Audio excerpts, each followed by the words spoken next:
שלום לכל המאזינים, קהל קדוש ונכבד, מוריי ורבותיי. השבת אנחנו נמצאים בפרשת יתרו. ידוע שיש 5 אנשים שנכתבו פרשיות על שמם, והם נוח, יתרו, בלק, קורח, פנחס. כל אחד עשה מעשה נכבד, מעשה קיצוני, או לרע או לטוב. אבל המעניין הוא שהמדרש אומר ש7 שמות היה ליתרו. יתר, יתרו, חובב, רועל וכו', כמו שמביא רש"י. למה נקרא יתר? כיוון שיתר פרשה אחת בתורה. הוסיף פרשה בתורה שלכאורה לא הייתה צריכה בכלל לכתב. אחרי שהתגייר הוסיפו לו ו', אז קראו לו יתרו. וכדי להבין את השאלה מה זה יתר פרשה בתורה,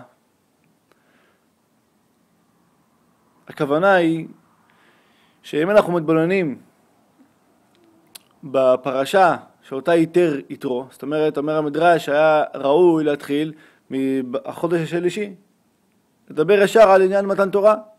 מה צריך לספר על ההגעה של יתרו? הביא ציפורה, את 2 בניו של משה, משה רבנו יוצא לקראתו, מחבק אותו, מנשק אותו, מספר לו את כל הסיפור של יציאת מצרים והניסים שעשה להם הקדוש ברוך הוא. אחר כך עושים סעודה גדולה, וגם בא יתרו ומציע הצעה למשה, שלכאורה הצעה פשוטה. אומר לו, תשמע, תקל מעליך, אתה לא יכול ככה להתנהל עם העם. נבול תיבול, גם אתה, גם העם הזה אשר איתך. מה תעשה? תמנה שרים תחתיך. חכמים, צדיקים, שרי אלפים, שרי מאות, שרי 50, שרי 10. זה העצה שיעץ יתרו. אז הכל טוב ויפה.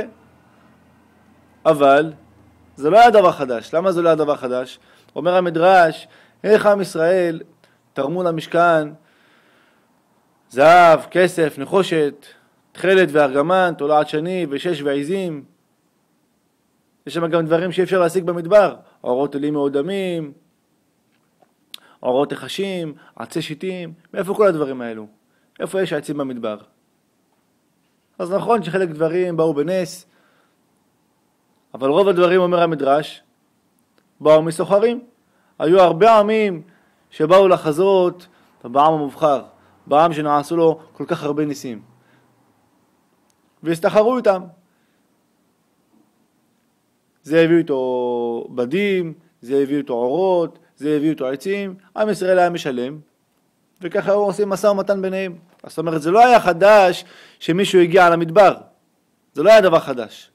אז אם כן, מה כל כך חשוב ומיוחד ביתרו בהגעה שלו למשה רבנו?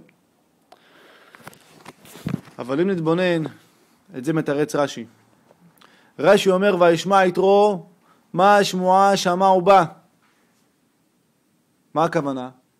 אנחנו קוראים בשירת הים, שמעו עמים מרגזון, חיל אחז יושבי פלשת, אז נבהלו אלופי אדום, אלי מואב, יוחזי מורעד, נמוגו כל יושבי כנען, תיפול עליהם במטה בפחד, כל העמים רעדו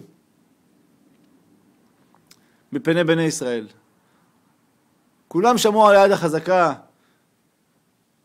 אשר עשה השם במצרים, הציל את ישראל באותות, במופתים.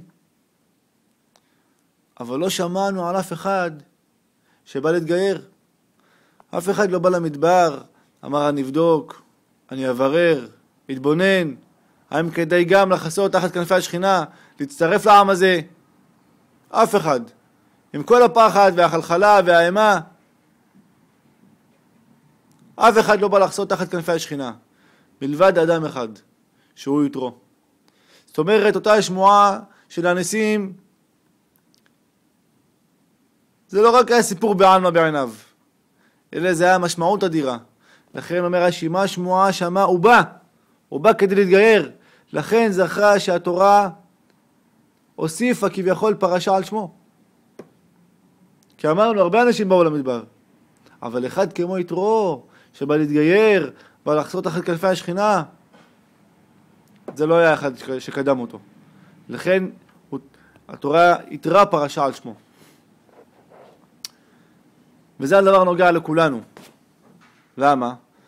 אומרת המשנה בסוף מסכת אבות, אמר רבי יהושע בן לוי, בכל יום ויום יוצאת בת קול מהר חורב ומכרזת ואומרת, אוי להם לבריות מעלבונה של תורה. זאת אומרת, בכל יום ויום יש בת קול מהר סיני שיוצאת ומוכיחה את הבריות. שואל הבעל שם טוב, אוקיי, בת קול יוצאת, אבל מי שומע אותה? אומר הבעל שם טוב, תדע שבכל יום ויום יש לכל יהודי הרהור תשובה מהכוח של אותה בת קול. אפילו היהודי הכי רשע, בכל יום יש לו הרהור תשובה קטן מהכוח של אותה בת קול. השאלה היא, האם אותה בת קול משפיעה עליו? מי מפתח את אותה בת קול? אותו הרהור בתשובה. הולך, מתבונן, בודק. הפסוק אומר, תעמו, ראו כי טוב השם, רק תטעם. כמו שאומר שלמה המלך, מושכני, אחריך נרוצה. רק צריך את המשיכה, תמשוך, אנחנו כבר נרוץ. לא כתוב אחריך נלך, נרוצה. אדם כבר מתמגנט לתורה. אז זאת אומרת, אותו הכוח שהיה ביתרו, יש בכל אדם ואדם. השאלה אם הוא בא כמו יתרו. לכן זכה יתרו להוות דוגמה לכל עם ישראל, לכל הדורות. ולכן ייתר פרשה אחת בתורה. ולא רק זה, הפסוק אומר, וישמע יתרו כהן מדיין, חותן משה. את כל אשר עשה אלוהים למשה ולישראל עמו, כי הוציא השם את ישראל ממצרים. לכאורה מה צריך להגיד וישמע יתרו כהן מדיין? איזה שבח זה ליתרו שאנחנו נדע שהוא היה כהן מדיין? מה זה כהן מדיין? היה כהן לעבודה זרה. כמה שבאותו הדור היו עובדי עבודה זרה, הוא היה המשובח שבהם, היה החשוב שבכולם. עבד כל העבודה זרה שבעולם. ולא עוד, אלא שאתה מסמיך את זה לחותן משה. איזה שבח זה למשה רבנו, שחמיב זה כהן לעבודה זרה. הקומר הכי גדול, אפיפיור. תחשבו שעל גדול הדור יגידו, חמיב זה אפיפיור. איזה מין שבח הוא זה? אלא הכוונה, אמרו המפרשים, שההפך הוא הנכון. אדרבה, זה רק בא לשבח ולחזק את המעמד של יתרו. שהרי אפילו האדם שעבד רק עבודה זרה אחת, או היו כאלה שבכלל לא עבדו עבודה זרה, התנערו מכל אחריות, עשו קומוניסטים, אף אחד לא בא לחסות תחת כנפי השכינה. כל שכן וקל וחומר, אדם שעבד כל העבודה זרה שבעולם, זה לכאורה צריך להיות האדם הכי טמא. אבל אף על פי כן, הוא בא לחסות תחת כנפי השכינה. לכן זה השבח שלו, שאומרים יתרו כהן מדיין, זה השבח שלו. מה השבח שלו? חותן משה. זכה להיות חמיב של משה רבנו. אתם יודעים מה זה כל העבודה זרה שבעולם? כתוב שהיה להם עבודה זרה כמניע נמות החמה. 365 עבודה זרה. יותר נכון 354. למה? בכל יום ויום היו עובדים עבודה זרה אחת. וביום אחד בשנה היו עושים יום חג, מביאים נציג, מביאים כומר שמיוחס לכל עבודה זרה, ובאותו יום עובדים את כל העבודה זרה. זאת אומרת, עבדו כל שנה 364 עבודות זרות. וביום אחד היו מגדילים לעשות ועובדים את כולם. תראו איזה רשעות. אף על פי כן, בא לחסות תחת כנפי השכינה. לכן, אמרו רבותינו, שזכה שיתר פרשה אחת בתורה.